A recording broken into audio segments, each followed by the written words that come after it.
Olá, bem-vindos a mais uma análise aprofundada aqui no The Deep Dive. Hoje temos um tema que, olha, tá dando o que falar na Europa, o euro digital. A gente recebeu bastante material, vídeos, artigos, análises, e o nosso objetivo aqui é, bom, destrinchar isso tudo. Vamos tentar entender juntos, né, o que é exatamente essa moeda digital, por que estão criando isso agora, e talvez o mais importante para a gente, o que isso significa na prática por cidadão comum. A ideia é simplificar, sabe? Apontar onde ainda falta resposta e tentar conectar as peças desse quebra-cabeça. Exato. O nosso desafio é trazer uma visão clara, assim, equilibrada do euro digital, olhando só para o material que a gente analisou, né? Vamos ver os argumentos a favor, tipo a busca por mais autonomia, inovação, mas também as preocupações, claro, principalmente sobre privacidade, controle, essas coisas. Para ter uma ideia mais sólida do que está em jogo. Perfeito. Então, vamos começar pelo começo mesmo, de um jeito bem simples. O que é, na essência, esse tal de euro digital? Olha, simplificando bem, é como se fosse uma versão digital das notas e moedas de euro que a gente conhece, só que emitida direto pelo Banco Central Europeu, o BCE, e pelos bancos centrais de cada país da zona do euro. É o que o pessoal chama de moeda digital de Banco Central, CBDC, sabe? Para usar no dia a dia mesmo. E é super importante entender o que ele não é, tá? Não é tipo um Bitcoin, uma criptomoeda volátil, descentralizada, nada disso. E também não é o dinheiro que a gente já usa no aplicativo do banco ou na carteira digital. Esse dinheiro dos bancos é considerado dinheiro privado. O euro digital seria dinheiro público, garantido pelo Banco Central. É, como se fosse o dinheiro vivo, só que digital. Entendi. Dinheiro público, digital, com a garantia do BCE, tá? Mas como é que isso chegaria pra gente? A gente teria uma conta direto lá no Banco Central Europeu? Não diretamente. O modelo que as fontes mostram é intermediado. Pensa assim, ó, o BCE e os bancos centrais, eles criam e garantem o dinheiro, né? Como se fossem a fonte da água. Certo. Mas para essa água chegar na sua torneira, você usa os canos do seu banco normal ou de outros apps de pagamento autorizados, os tais PSPs, fintechs, talvez. Ah, tá. Eles cuidariam do cadastro, do aplicativo no celular, do atendimento. A infraestrutura principal é pública, mas o acesso que a gente teria seria por esses intermediários. Entendi a analogia da água. Boa. E uma coisa que falam muito nas fontes é essa história de funcionar online e offline. Como assim? Então, online seria bem parecido com o que a gente já tem hoje, né? Pagamento rápido pela internet, Pix da Europa, vamos dizer assim. Sim, é normal. A grande novidade e talvez um dos desafios é o modo offline. A promessa é poder pagar direto de um dispositivo para outro, tipo, de celular para celular, mesmo sem internet. Imagina pagar algo num lugar sem sinal, ou se a rede cair. Nossa, isso sim seria diferente. Pois é, e para essas transações pequenas offline, eles dizem que a privacidade seria parecida com a do dinheiro vivo. Em teoria, só quem paga e quem recebe saberiam os detalhes. Pagar offline. Parece até coisa de filme. Mas aí vem a pergunta, né? Para que todo esse esforço? A gente já tem cartão, app, Pix. Qual é a real necessidade que as fontes mostram para um projeto desse tamanho todo? Olha, as fontes trazem várias motivações bem fortes, que vão além de só ter mais uma opção de pagamento, sabe? A primeira é, acompanhar a digitalização de tudo. O dinheiro físico está sendo menos usado, né? Sim, cada vez menos. Então, a Europa quer ter certeza que existe uma opção pública que todo mundo aceite no mundo digital, assim como as notas e moedas são no mundo físico. Outro ponto que aparece muito forte é a tal da autonomia estratégica. Hoje, a Europa depende bastante de sistemas de pagamento de fora, principalmente americanos. Visa, Mastercard. Ah, sim, eu ouvi falar disso. A gente viu nas fontes que tem gente preocupada com isso, varejistas, até o economista-chefe do BCE, o Felipe Lane. Ter um sistema próprio daria mais soberania, mais controle para eles. Tem até uma referência a uma fala da Christine Lagarde, a presidente do BCE, meio preocupada em depender de sistemas de países não amigáveis ou de moedas digitais privadas que podem surgir. Faz sentido querer ter o controle da própria casa, né? Exato. E tem mais: resiliência e inclusão. Ter uma opção pública que funciona offline é uma segurança se os sistemas privados falharem, tipo num apagão. E a ideia é que os serviços básicos do euro digital sejam de graça, o que poderia ajudar quem hoje não tem acesso fácil a banco. Interessante. E por último, falam em estimular a competição e a inovação. Uma alternativa pública poderia forçar as taxas dos cartões para baixo, talvez, e incentivar novos serviços financeiros lá na Europa.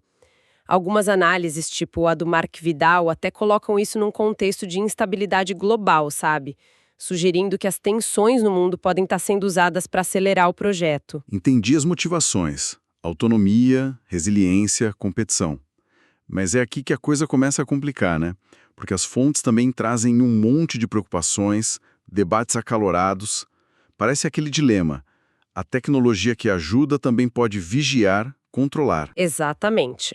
Essa tensão é o centro dos debates mais quentes que a gente achou. Vamos focar nos dois temas que mais pegam: privacidade e controle. Sobre privacidade, a promessa oficial muda um pouco dependendo do modo, se é online ou offline. No offline, como a gente falou, a ideia é ter privacidade tipo dinheiro vivo, para valores pequenos. Só pagador e recebedor saberiam. Só que os críticos, tipo o professor Hayek, já acendem um alerta. Qualquer perda do anonimato total do dinheiro, mesmo que só online, já é um passo preocupante para eles. entendo. E online? Como fica? Online a coisa muda. Os intermediários bancos, PSPs, eles teriam acesso a alguns dados. Para quê? Para cumprir as regras contra a lavagem de dinheiro, financiamento ao terrorismo, essas coisas de AML, KYC. O BCE garante que vai ter minimização de dados, coletar só o mínimo necessário e que eles, lá no BCE, não vão ter acesso direto aos dados pessoais das transações. Mas aí já fica aquela pulga atrás da orelha, né? Uma lacuna de conhecimento que as fontes apontam. Qual vai ser o nível real de privacidade e anonimato no modo offline, na prática? E como vão garantir que essa minimização de dados online vai ser mesmo fiscalizada? Que os bancos não vão ver mais do que precisam? Fica essa dúvida no ar. São perguntas-chave ainda sem resposta clara. E isso leva direto para o outro ponto super sensível: controle. E a tal da programabilidade do dinheiro. Aí o debate pega fogo. O professor Hiak faz uma distinção que achei bem importante. Uma coisa é pagamento programável, tipo agendar o aluguel ou um contrato inteligente que paga automaticamente quando algo acontece. Isso pode ser útil, né? Sim, pode facilitar muita coisa. Outra coisa bem diferente e que o pessoal acha perigoso é o dinheiro programável. Aí o próprio dinheiro teria regras. Imagina um dinheiro que só pode ser gasto em certas lojas ou que some se você não gastar logo. Nossa, isso seria complicado. E o que o BCE diz sobre isso, oficialmente? Oficialmente, o BCE bate na tecla. O euro digital não será dinheiro programável pelo Banco Central. Eles garantem que não vão impor restrições de onde, quando ou no que gastar. As funções automáticas seriam opcionais, controladas pela pessoa, e eles chamam isso de pagamentos condicionais. Pagamentos condicionais. Só que os críticos não engoliram essa não. Fontes como o Hialk, o Vidal, outros analistas, eles levantam a suspeita. Será que condicional não é só um nome bonito para programável, mas feito pelos bancos usando as ferramentas do BCE? E o risco das regras mudarem no futuro, o tal scope creep. Eles lembram de exemplos tipo a moeda de Vorgel na Áustria, o yuan digital na China. A própria Lagarde, naquela ligação que vazou, falou em controle. E isso acendeu um sinal vermelho para muita gente. Usam até o termo alemão Fürstengeld, dinheiro do príncipe, para descrever esse controle excessivo. Isso abre outra lacuna de conhecimento gigante.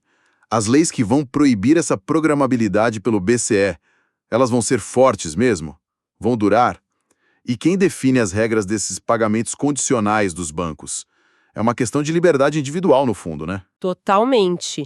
E tem mais uma preocupação grande: o impacto nos bancos normais, a tal da desintermediação. Como o euro digital seria dinheiro do Banco Central, super seguro, o medo é: será que as pessoas vão tirar muito dinheiro da conta do banco para colocar na carteira de euro digital, especialmente se tiver uma crise? Ah, claro. Poderia quebrar os bancos, talvez. Poderia desestabilizar, sim. Tiraria depósitos, dificultaria o crédito. Então, qual a solução que as fontes trazem para isso? Qual? A principal é limitar quanto cada pessoa pode ter na carteira de euro digital.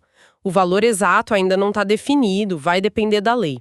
E para controlar isso, eles pensaram numa função cachoeira, ou waterfall. Cachoeira? Como assim? Imagina sua carteira de euro digital como uma caixa d'água com limite. Se entrar mais água do que cabe, tipo você recebeu um pagamento grande, o excesso não transborda. Ele automaticamente escorre de volta para sua conta bancária normal, que estaria ligada. É tipo o ladrão da caixa d'água mesmo. Ah, boa analogia, entendi. Mas, Clara, aí vem outra pergunta. Qual vai ser esse limite? Tem que ser baixo o suficiente para proteger os bancos? Mas alto o suficiente para ser útil no dia a dia, né? Exato. Achar esse equilíbrio vai ser um desafio e tanto. Com certeza. E por último, mas super importante, será que as pessoas e os comerciantes vão usar a adoção? As fontes mostram que não é garantido, não. Comerciantes podem resistir, mesmo se a lei obrigar, sempre tem um jeito, né? E as pessoas podem não ver muita vantagem, já que não vai render juros. E tem pesquisas, algumas da própria UE, mostrando que muito europeu ainda gosta e usa dinheiro vivo, principalmente em países como Áustria, Alemanha, Chipre. Esse último com memória de crise bancária recente, onde ter dinheiro na mão foi essencial. Caramba. É realmente um cenário muito complexo, cheio de pontos de tensão, o equilíbrio super delicado entre querer inovar, ter mais autonomia e, ao mesmo tempo, ter que lidar com os riscos para a privacidade, para o controle, para a estabilidade dos bancos. Muita coisa envolvida. E diante disso tudo, como fica o cronograma? Quando a gente pode esperar que esse euro digital vire realidade mesmo? Olha, ainda tem chão pela frente. O projeto está agora numa fase que eles chamam de preparação. Isso vai até outubro de 2025. Nessa fase, eles estão ajustando o design, testando a tecnologia e escrevendo o Rulebook, que é tipo o manual de regras detalhado. Ah, o livro de regras. Isso. E uma curiosidade que as fontes comentam: a última versão desse Rulebook recebeu uns 2.000 comentários dos bancos e das empresas de pagamento. Ou seja, tem muito detalhe ainda sendo negociado, né? Muita coisa para definir ainda. Exato. Depois de outubro de 2025, vêm as etapas mais importantes. Primeiro, precisa ser aprovada uma lei específica lá na União Europeia. Essa lei que vai definir os pontos cruciais que a gente está falando: privacidade, limites de saldo, se o comerciante vai ser obrigado a aceitar ou não. Entendi. A lei é o passo-chave. É fundamental. Só depois dessa lei aprovada é que o BCE vai bater o martelo. Lança ou não lança o euro digital. Eles calculam que aí levaria mais uns 2 ou 3 anos para construir tudo e lançar de fato. Então, sendo realista, a gente estaria falando de algo entre 2028 e 2029 para começar a usar. E provavelmente seria um lançamento aos poucos, não tudo de uma vez. O professor Hayek até menciona a possibilidade de um piloto já no fim de 2025, segundo falas da Lagarde, mas o uso geral mesmo é mais para frente. Entendi. Então, para quem está acompanhando, o que a gente precisa ficar de olho nos próximos meses, nos próximos anos, segundo o que você viu? Bom, os pontos críticos que as fontes destacam para a gente observar são, primeiro, a legislação da UE, como ela vai tratar a privacidade offline e qual vai ser o tamanho da obrigação para os comerciantes aceitarem. Certo. A lei. Segundo, o limite de saldo. Qual vai ser o valor final e como vai funcionar essa cachoeira na prática? Vai ser eficiente? O limite e a cachoeira, tá. Terceiro, a tecnologia offline. Vai ser confiável mesmo? E se eu perder meu celular ou o cartão com dinheiro offline, como recupero? Boa pergunta, essa da perda. Quarto, as taxas para os comerciantes vão ser baixas o suficiente para eles quererem usar, para competir com os cartões atuais? E quinto, o rulebook final, o manual de regras. Que detalhes técnicos ele vai trazer, como vai ser a operação no dia a dia. Muitas perguntas importantes ainda. As respostas vão vir principalmente dessa lei e das regras finais. Tem que ficar de olho mesmo. E como um assunto desses tão complexo e que mexe com o bolso e a vida das pessoas, é normal surgirem mitos, né? Desinformação. Vamos usar as fontes para esclarecer alguns rapidinho? Ótima ideia. Separar o que é fato do que é medo ou boato é essencial aqui. Vamos lá. O euro digital vai acabar com o dinheiro vivo. Esse se ouve bastante. Pois é, fato. O BCE diz o tempo todo que o euro digital é para complementar, não para substituir. O dinheiro físico vai continuar existindo, sendo legal e disponível, pelo menos essa é a promessa oficial. Ok. Próximo. Mito 2. O governo ou o BCE vão poder bloquear o que eu compro com o euro digital. A política oficial do BCE é que a moeda não será programável pelo Banco Central desse jeito. Funções automáticas seriam opcionais, controladas pela pessoa. A preocupação dos críticos é se essa política pode mudar no futuro ou ser contornada pelos intermediários, né? Mas a posição oficial é de não programabilidade central. Entendi. O medo existe, mas a promessa é outra. Isso. Mito 3. O BCE vai conseguir ver todas as minhas compras. Para o modo offline, a promessa é de privacidade tipo dinheiro vivo. Para o modo online, os dados ficariam com os bancos e PSP sob regra de minimização e não com o BCE olhando transação por transação individual, segundo o design proposto. E mito 4. Não vou mais precisar ter conta em banco. Por causa dos limites de saldo no euro digital e por ele não render juros, a conta bancária normal vai continuar sendo super importante para guardar a maior parte do dinheiro, receber salário, pegar empréstimo, essas coisas todas. Bom ter esses pontos claros, ajuda a organizar as ideias. Bom, acho que chegamos ao fim da nossa análise de hoje. A gente tentou destrinchar o que as fontes dizem sobre o euro digital. Vimos que é uma iniciativa enorme da Europa para criar um dinheiro público digital. As motivações são fortes, mais autonomia, resiliência, tentar modernizar e competir nos pagamentos. Mas como a gente viu, né? Não é um caminho simples. As fontes mostram debates muito intensos, perguntas importantes ainda sem resposta definitiva, principalmente sobre privacidade, sobre o risco real de controle lá na frente, apesar de negarem a programabilidade hoje, o impacto nos bancos e até se as pessoas vão mesmo querer usar isso. Muita coisa ainda depende daquela legislação que está por vir e das regras finais. É um processo longo que deve ir até o fim da década. Exato. E ficam aquelas perguntas no ar, que são cruciais. Quão anônima vai ser essa privacidade offline na prática? Será que as leis vão conseguir mesmo impedir um futuro dinheiro programável? Qual vai ser o impacto real daquele limite de saldo no sistema bancário?